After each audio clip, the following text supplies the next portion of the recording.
자, 안녕하세요. 롱가입니다. 댓글에 정체기에 대한 질문이 올라와서 만드는 정체기 네 번째 영상입니다. 자, 오른쪽 위에 정체기 영상 재생 목록 링크가 있으니까 앞에 영상 보고 싶으신 분들은 클릭해서 보시면 되는데 영상의 내용이 이어지고 있기 때문에 되도록이면 보고 오시는 게 좋습니다. 자, 1부 영상에서는 가짜 정체기와 진짜 정체기를 구분하는 방법에 대해서 이야기를 했었고 2부 영상에서는 항상성과 요요 그리고 저칼로리 식단에서 정체기가 생기는 원인과 해결 방법을 알아봤었죠.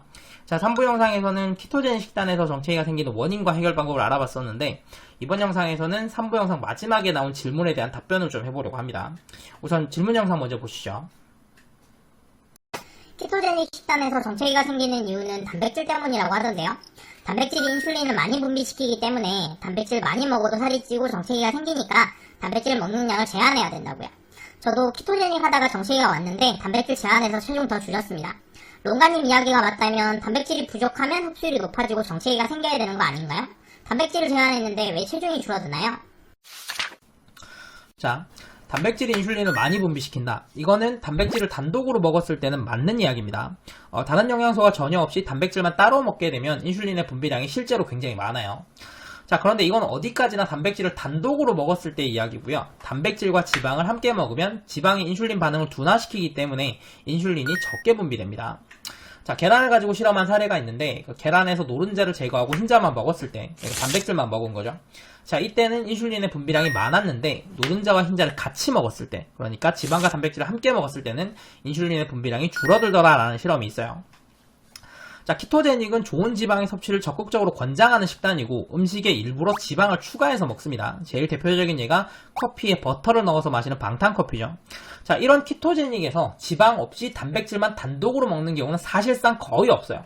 자, 그래서 다른 식단이라면 모르겠지만 키토제닉에서만큼은 단백질을 많이 먹으면 인슐린 분비량이 많아져서 그걸로 정체기가 온다 이런 건 이야기가 앞뒤가 맞지가 않습니다. 자, 그러니까 이제 키토제닉에서 정체기 탈출 방법으로 단백질을 제한하라는 것도 올바른 방법은 아닌 거죠. 그런데 키토제닉에서 정체기 왔을 때 단백질 제한하니까 정체기 풀리고 체중 줄어들던데요. 이거 왜 그런 거예요? 자, 먼저 3부 영상에서 이야기했던 것처럼 탄수화물, 지방, 단백질 중에서 어떤 영양소든 부족하게 먹으면 흡수율이 높아지게 됩니다. 그래서 단백질도 부족하게 먹으면 흡수율이 높아지는 건 맞아요. 자, 그런데 단백질 같은 경우에는 흡수율은 높아졌지만 체중은 줄어드는 게 가능해요.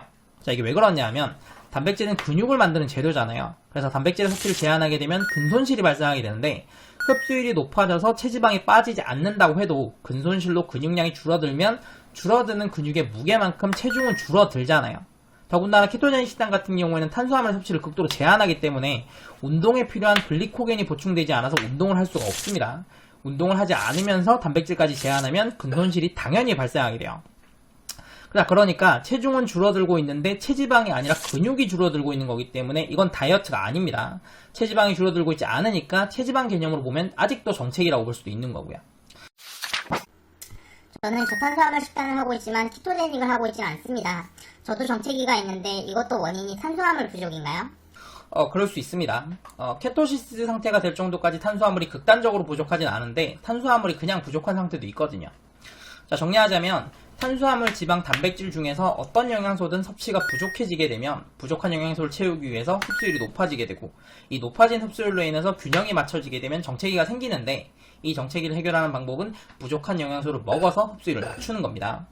자, 우리가 이제 정체기 얘기를 할 때 해결 방법으로 치팅데이 이야기를 정말 많이 하잖아요. 그냥 치팅데이를 가져라, 치팅데이를 가진 다음에 몇 시간에 단식을 해라 이런 식으로 많이 변형해서 알려주는데 치팅데이 때 많은 음식을 먹어서 몸에 부족한 영양소를 보충하고 그걸로 인해서 흡수율이 낮춰지면서 정체기를 벗어나는 원리라고 생각을 하시면 됩니다. 자, 이걸 다르게 얘기하면 애초에 영양소가 부족하지 않게 식단을 구성하게 되면 애초에 정체기가 없는 거고 정체기가 없기 때문에 굳이 치팅데이에 의존할 필요도 없다라는 거예요. 정체기가 없는 식단은 어떻게 짜야 되는 건가요? 다음 영상에서는 정체기가 없는 식단에 대해서 이야기를 좀 해보도록 하겠습니다. 지금 화면 양쪽으로 영상이 나오고 있을 텐데 다음 5부 영상이 완성되면 오른쪽에 영상이 나오도록 해두겠습니다. 오른쪽 영상이 정체기 5부 영상이 아니라 다른 이름의 영상이 나온다면 5부 영상 아직 만드는 중이니까 며칠만 좀 기다려주시면 감사하겠습니다. 자, 영상이 도움되셨다면 좋아요랑 구독 부탁드리고요. 저는 다음 영상으로 다시 돌아오겠습니다. 감사합니다.